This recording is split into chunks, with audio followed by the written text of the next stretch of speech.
ಹರೇ ರಾಮ.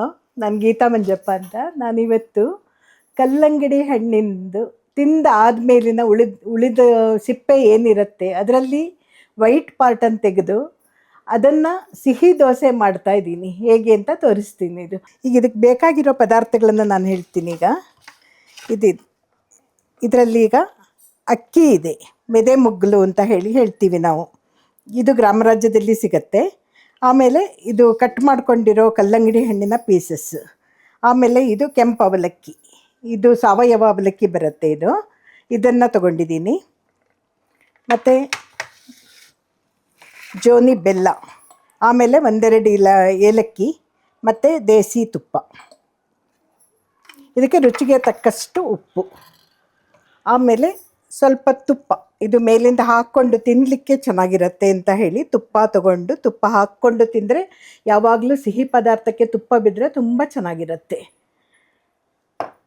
ಈಗ ಇದನ್ನು ಅಕ್ಕಿ ತಗೊಂಡು 3 ಗಂಟೆ ಹೊತ್ತು ನೆನೆಸಿಡಬೇಕು. ಇದು ಅಕ್ಕಿ ಮತ್ತು ಅವಲಕ್ಕಿ ಹಾಕಿ ನೆನೆಸಿಟ್ಟು 3 ಗಂಟೆ ನೆನೆಸಿದ ಮೇಲೆ ನುಣ್ಣಗೆ ಇದರ ಜೊತೆ ರುಬ್ಬಬೇಕು. ನೀರು ಬೇಕಾಗಿಲ್ಲ ಇದಕ್ಕೆ, ಜಾಸ್ತಿ ನೀರು ಹಾಕೋದು ಬೇಡ. ಯಾಕೆಂದರೆ ಕಲ್ಲಂಗಡಿ ಹಣ್ಣಲ್ಲಿ ನೀರಿನ ಅಂಶ ಇರುತ್ತೆ. ಇದಕ್ಕೆ ಸ್ವಲ್ಪ ನೀರು ಸೇರಿಸ್ಕೊಂಡು ಚೆನ್ನಾಗಿ ರುಬ್ಬಿ ಬಿಡಿ. ನೀವು ರುಬ್ಬಿದರೆ ಮತ್ತು ರುಬ್ಬಿ ಆದಮೇಲೆ ಒಂದು ಸ್ವಲ್ಪ ಉಪ್ಪು, ಏಲಕ್ಕಿ ಪುಡಿ ಮತ್ತು ಬೆಲ್ಲ, ಜೋನಿ ಬೆಲ್ಲ ಹಾಕ್ಕೊಂಡು ಚೆನ್ನಾಗಿ ರುಬ್ಬಿದಾಗ ಈ ಥರ ಹಿಟ್ಟಾಗುತ್ತೆ. ಇದು ಇಡ್ಲಿ ಹಿಟ್ಟಿನ ಹದಕ್ಕೆ ಬರಬೇಕು ಸಾಮಾನ್ಯವಾಗಿ. ಈಗ ನೆನೆಸಿಟ್ಟ ಅಕ್ಕಿಯನ್ನು 3 ಗಂಟೆ ನೆನೆಸಿ ಆದಮೇಲೆ ರುಬ್ಬಿಟ್ಟು ಒಂದು 8 ಗಂಟೆ ಹೊತ್ತು ಹಾಗೆ ಇಡಬೇಕು. ಇದು ಸ್ವಲ್ಪ ಫರ್ಮೆಂಟ್ ಬರಬೇಕು. ತುಂಬ ಬಂದ್ರೂ ದೋಸೆ ಇಟ್ಕಲ್ಲ. ಅದಕ್ಕೇ ಸ್ವಲ್ಪ ಫರ್ಮೆಂಟ್ ಆಗೋ ಥರ ಈ ಥರ ಬರಲಿ. ಇಷ್ಟು ಸ್ವಲ್ಪ ಫ್ಲಫಿಯಾಗಿ ಬರುತ್ತೆ. ಇದು ಬಂದರೆ ನಿಮಗೆ ದೋಸೆ ತುಂಬ ಚೆನ್ನಾಗಿ ಬರುತ್ತೆ. ಇದು ಕುಣಿಯಾಗಿ ದೋಸೆ ಬಂದರೆ ಸೆಟ್ ದೋಸೆ ಥರ ಆಗಬಹುದು. ಈಗ ಒಲೆ ಹಚ್ಕೊಳ್ಳೋಣ. ಕಾವಲಿ, ಇದು ಕಬ್ಬಿಣದ ಕಾವಲಿ ಅಂತ ಹೇಳ್ತೀವಿ ನಾವು. ಇದನ್ನು ನಾವು ಸಾಗರದಿಂದ ತಂದಿದ್ದು. ಇದರಲ್ಲಿ ಈಗೆಲ್ಲ ನಾನ್ ಸ್ಟಿಕ್ಕಿನಲ್ಲಿ ಮಾಡ್ತಾರೆ, ಅದು ಒಳ್ಳೆಯದಲ್ಲ ಅಂತ ಹೇಳಿ ತುಂಬ ಹೇಳ್ತಾ ಇದ್ದಾರೆ. ಸ್ವಲ್ಪ ಕಾವಲಿ ಈಗ ಕಾವಲಿ ಕಾದಿದೆ. ಈಗ ಇದನ್ನು ಹಾಕೋಣ. ಇದೇನೆಂದರೆ ಸ್ವಲ್ಪ ಚೆನ್ನಾಗಿ ಕಾದಿರಲಿ ಕಾವಲಿ. ಏಕೆಂದರೆ ಕಬ್ಬಿಣದ್ದಾಗಿರೋದ್ರಿಂದ ನಾನ್ ಸ್ಟಿಕ್ ಅಷ್ಟು ಬೇಗ ಕಾಯಲ್ಲ, ಸ್ವಲ್ಪ ನಿಧಾನ ಆಗುತ್ತೆ. ಕಾದ ಮೇಲೆ ತುಂಬ ಫಾಸ್ಟಾಗಿ ಆಗಿಬಿಡತ್ತೆ. ಈ ಕಬ್ಬಿಣದ ಕಾವಲಿ ತುಂಬ ಒಳ್ಳೆಯದು. ಯಾಕೆ ಗೊತ್ತಾ?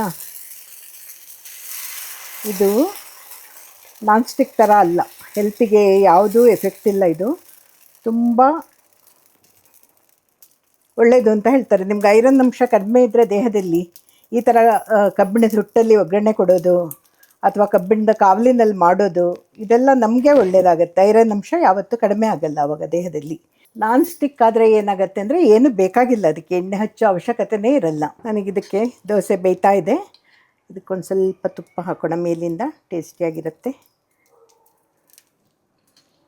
ಇದು ಜಾಸ್ತಿನೂ ಹಾಕೋಬೋದು ತುಪ್ಪ.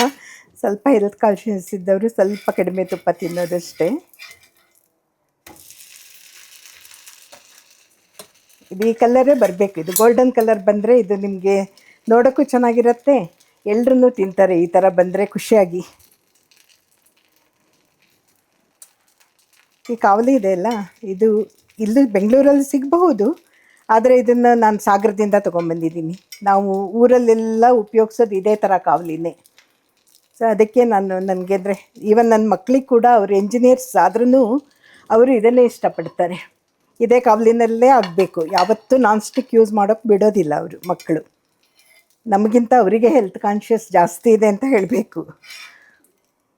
ಓಕೆ, ನೋಡಿ ಈ ಥರ ಬರುತ್ತೆ ದೋಸೆ.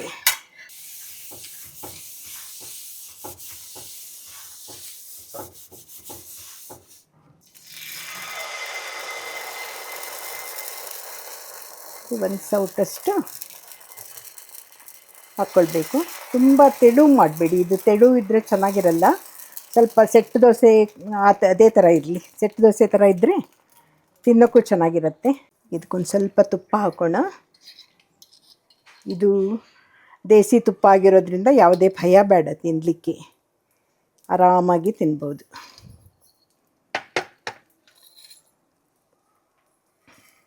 ಸ್ವಲ್ಪನೇ ತೆಗೆದು ನೋಡಿ, ಅದೇ ಕಲರ್ ಬರಲಿ. ಸ್ವಲ್ಪ ಇದು ನೋಡಿ ಅರೋಮನು ತುಂಬ ಚೆನ್ನಾಗಿರುತ್ತೆ. ಎಷ್ಟು ಚೆನ್ನಾಗಿ ಪರಿಮಳ ಬರ್ತಾ ಇದೆ ಅಂದರೆ ನಿಮಗೆ ಮೋಸ್ಟ್ಲಿ ನೋಡ್ಲಿಕ್ಕೆ ಮಾತ್ರ ಗೊತ್ತಾಗ್ತಾ ಇದೆ. ಮನೆಯಲ್ಲಿ ಮಾಡ್ಕೊಂಡು ತಿಂದರೆ ಸೊ ಇದ್ರದ್ದು ಪರಿಮಳ ಎಷ್ಟು ಬರ್ತಾ ಇದೆ ಅಂತ ಗೊತ್ತಾಗುತ್ತೆ.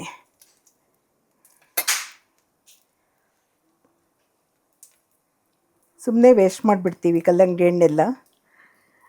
ತಿಂದಾದ್ಮೇಲೆ ಮೇಲ್ಗಡೆದು ಮಾತ್ರ ತೆಗೆದಿಟ್ಟಿರ್ತೀವಿ. ಅದ್ರ ಬದಲು ಈ ಥರ ಸುಮ್ಮನೆ ಟೈಮ್ ಇದ್ದಾಗ ಹೆಚ್ಚಿಟ್ಕೊಂಡ್ರೆ ಸಾಕು. ಈ ಥರ ಹೆಚ್ಚಿಟ್ರೆ ಟೈಮ್ ಇದ್ದಾಗ ಮಾಡಿಟ್ಟು ಯಾವಾಗ ಬೇಕಾದರೂ ಮಾಡ್ಕೋಬೋದು. 4 ದಿನ ಇಡಬಹುದು ಫ್ರಿಜ್ಜಲ್ಲಿ ಕೂಡ. ಇದನ್ನು ನೀವು ಖಾರದ ದೋಸೆನೂ ಮಾಡೋಕ್ಕಾಗತ್ತೆ. ಇದೇ ಥರ ಮಾಡಿ ಖಾರದ ದೋಸೆ ಮಾಡ್ಕೋಬೋದು ಬೇಕಾದರೆ. ಈ ಥರ ಸ್ವಲ್ಪ ನೀಟಾಗಿ ಮಾಡಿಕೊಂಡ್ರೆ ನೋಡೋಕ್ಕೂ ಚೆನ್ನಾಗಿರುತ್ತೆ, ತಿನ್ನೋಕ್ಕೂ ರುಚಿಯಾಗುತ್ತೆ. ಅಕಸ್ಮಾತ್ ಚೆನ್ನಾಗಿಲ್ಲ ಅಂದ್ರೂ ಇದು ನೋಡೋಕ್ಕೆ ಚೆನ್ನಾಗಿರೋದ್ರಿಂದ ತಿನ್ನೋಕ್ಕೆ ಖುಷಿ ಕೊಡುತ್ತೆ.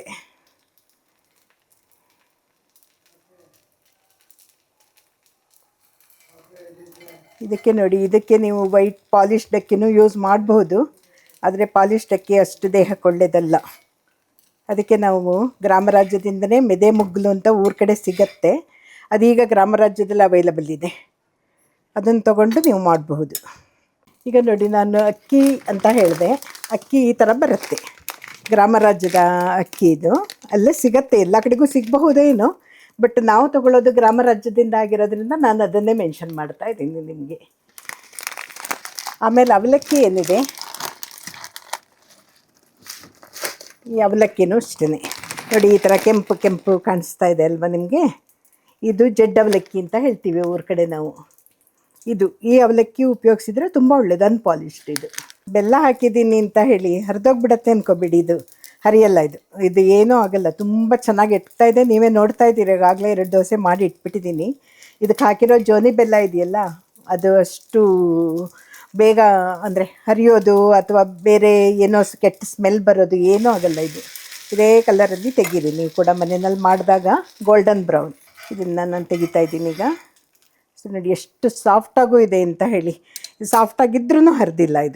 ಇಷ್ಟು ಸಾಫ್ಟಾಗಿದೆ ಈ ಥರ ನೋಡಿ. ಇದು ಬಿಸಿ ಬಿಸಿಯಾಗಿ ತಿನ್ಬಹುದು. ನೀವು ಬೇಕಾದರೆ ಅಂದರೆ ಈಗ ಮಾಡಿಟ್ಟು ಇನ್ನೊಂದು ಗಂಟೆ ಮೇಲೆ ತಿಂತೀನಿ ಅಂದ್ರೂ ಚೆನ್ನಾಗೇ ಇರುತ್ತೆ. ಇದು ಏನೂ ಆಗಲ್ಲ, ಹೊರಟಾಗಲ್ಲ. ಈಗ ಇದ್ರ ಮೇಲೆ ಏನು ಮಾಡಬೇಕು ಗೊತ್ತಾ, ನೀವು ತಿನ್ನುವಾಗ ಒಂದು ಸ್ವಲ್ಪ ತುಪ್ಪ ಈ ಥರ ಸವರ್ಕೊಳ್ಳಿ. ಸ್ವಲ್ಪ ತುಪ್ಪ ಹಾಕಿಟ್ಕೊಂಡ್ರೆ, ಯಾವುದೇ ಸ್ವೀಟ್ ಪದಾರ್ಥ ಮಾಡಿದರೂ ಅಷ್ಟೇ, ಮೇಲಿಂದ ಒಂದು ಸ್ವಲ್ಪ ತುಪ್ಪ ಹಾಕಿದರೆ ಅದು ಇನ್ನೂ ಟೇಸ್ಟ್ ಎನ್ಹ್ಯಾನ್ಸ್ ಆಗುತ್ತೆ ಅಂತ ಹೇಳ್ತಾರಲ್ಲ ಹಾಗೆ. ಈಗ ದೋಸೆ ಸರ್ವ್ ಮಾಡೋಕ್ಕೆ ರೆಡಿ ಆಗ್ತಾಯಿದ್ದೀನಿ.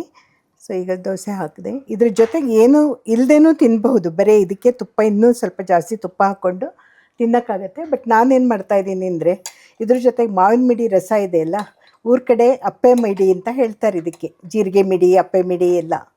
ಸೊ ಇದು ಕೂಡ ಸಿಗತ್ತೆ ಅಲ್ಲಿ ಗ್ರಾಮ ರಾಜ್ಯದಲ್ಲಿ.